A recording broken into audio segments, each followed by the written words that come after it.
Hi, my friends. I thought it would be fun to share with you something I just got. Oops, I'm sitting on my tote bag. I'm making a mess and being crazy, so I'm very on brand. So far. This is a deck that I discovered. Well, I didn't discover it.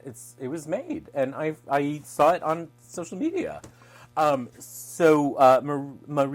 Alves Hernando made this, and we're Facebook friends, and I know her work from the World Divination Association. And so I thought this was very cool. And so this is the Thinning the Veil Pocket Oracle. And I thought it would be fun to show it to you and to just do a little test run with it. So here we go. So it is a pocket oracle. It's a little tiny deck of cards. Not tiny necessarily, but it's small. It's pocket sized. And it comes in like a little box with a little padding so that it fits. And this really lovely sort of iridescent purple ribbon. So here we go. The Thinning the Veil Oracle. So here are the cards. Spirit Board, which is messages and communication. Lit Candle, call or beacon and beacon. Ancestors, protection and guidance. Grief, void and longing. Undying love, eternal and connection. Wilted flowers, oblivion and neglect. Fresh flowers, memory and homage. Spiderweb, entanglement and trap. This is interesting. I actually like spiderwebs because I think of them as a storyteller. So spiderwebs to me are frequently positive things, but this is entanglement or a trap, which is what a spiderweb is. Moth, spiritual message or sign. Crow, transformation, warning. Moon, power or light in the dark. Flickering lights, oh, I love that. Company and presence. Haunting, a call for help or unresolved. Offering, gift, sharing. Pendulum, direction, testing. What's this? Yes. Crystal ball, visions and focus. Old grimoire, inherited skills and wisdom. Magic, intention and breakthrough. Lavender, dreams and serenity. Healer, balance and restoration. Paranormal investigator, that's the querent, so that's your significator. Spiritual team, your support and guides. Hamsa, divine protection, defense. We've got earth, physical body, material. Air, spiritual body, mind. Fire, life force and willpower. Water, emotional body and heart. Heirloom, carry on, influence. St. Mary of Mount Carmel, ancestral prayers. Tempus fugit, seize the day, prioritize. Memento mori, don't dwell, impermanence. And finally, memento vivre, fulfillment and present.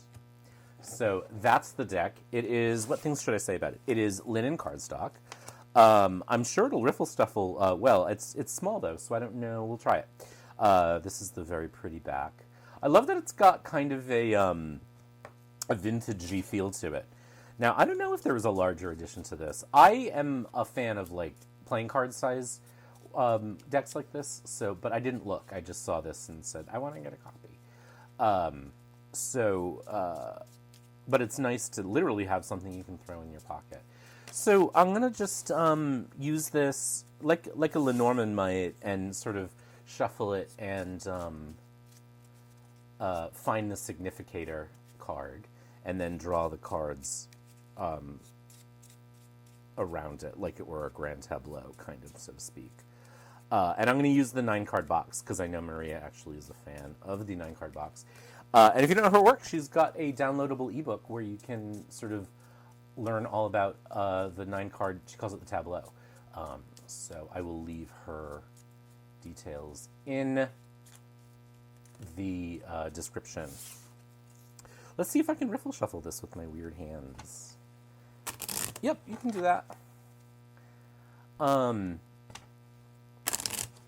It feels so funny to riffle something this size, but it's definitely riffleable. So again, what I'm going to do is I'm going to look for the significator, which is the paranormal investigator, and then I'll lay out the 9-card box around it, assuming it will. So we're going to do this.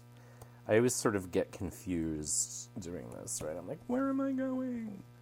I'm going to have to zoom out, won't I? Yes. So that's the significator with the first 4, or really the second 4 cards. And then we'll do, so then this goes up from there. So here we go. So the significator is here in the middle, obviously, and that would, in this case, represent me. So again, you've seen me do this before if you know my channel, but if you are new here, first of all, welcome.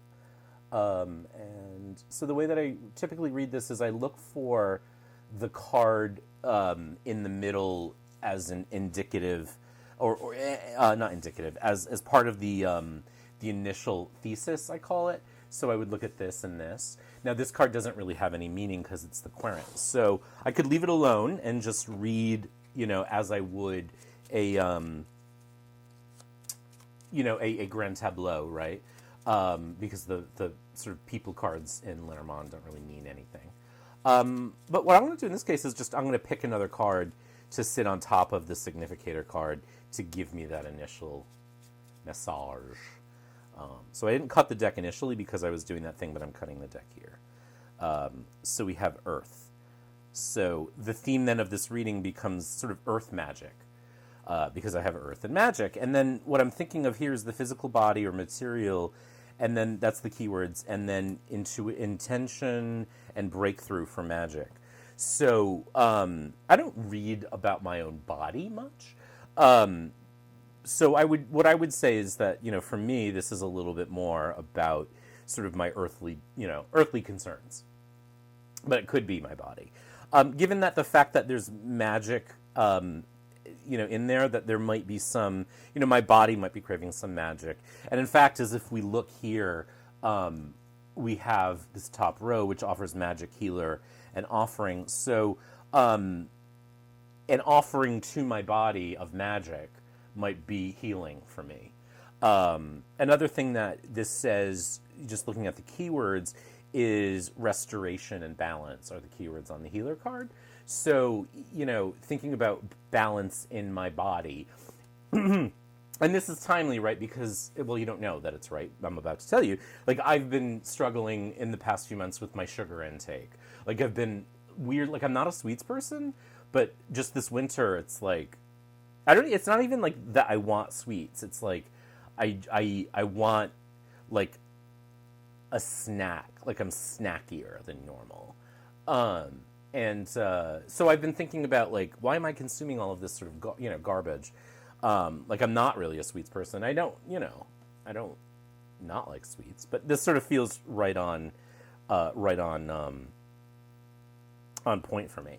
So now I come down to, so there we go. So I need some magic. I need some healing in my sort of earthly life, and that would be an offering to myself. We have wilted flowers and grief, which represent oblivion, neglect, void, and longing. And I think that, again, around the earth. Now, for me, I would say neglect is kind of an appropriate word, given the way that I don't tend to sort of center my health. And I do tend to center longing. So a lot of my, eating can be emotional or entertainment-based. You know what I mean? And so this might say, like, you're right. Like, your eating is emotional. You're neglecting your health. You're neglecting your well-being because of this longing, because of something that's longed for. You know what I mean? Or something that's missing.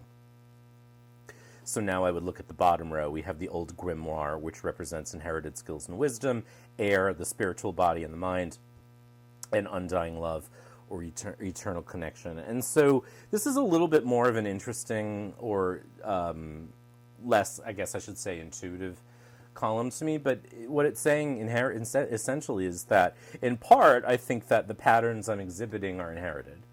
And part of it has to do with maybe like a spiritual deficit. And the solution then becomes a connection to that spirituality. This is unending love, but the key word is eternal connection, or eternal end connection. And so like a connection to the spiritual side may be nourishing in a way that allows me to transcend an inherited desire for sugar, for example, and transform that into like a spiritual longing.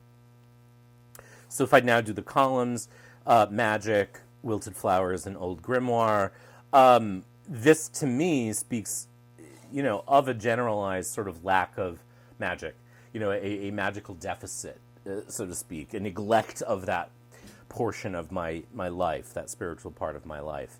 And if I come down into the middle column, there's a balancing, I would say, because balance is one of the keywords for healer, of like the physical body and the spiritual mind need to sort of, to be really potent, would be better balanced together. And so like, consuming things that are spiritually nourishing might be, might make up for the deficit that the cookies are trying to fill.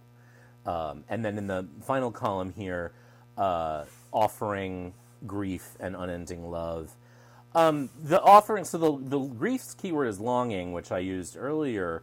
Offering is like offering something to the longing, to that self-love. So it's almost like a little self-care, a little sort of like physical self-care.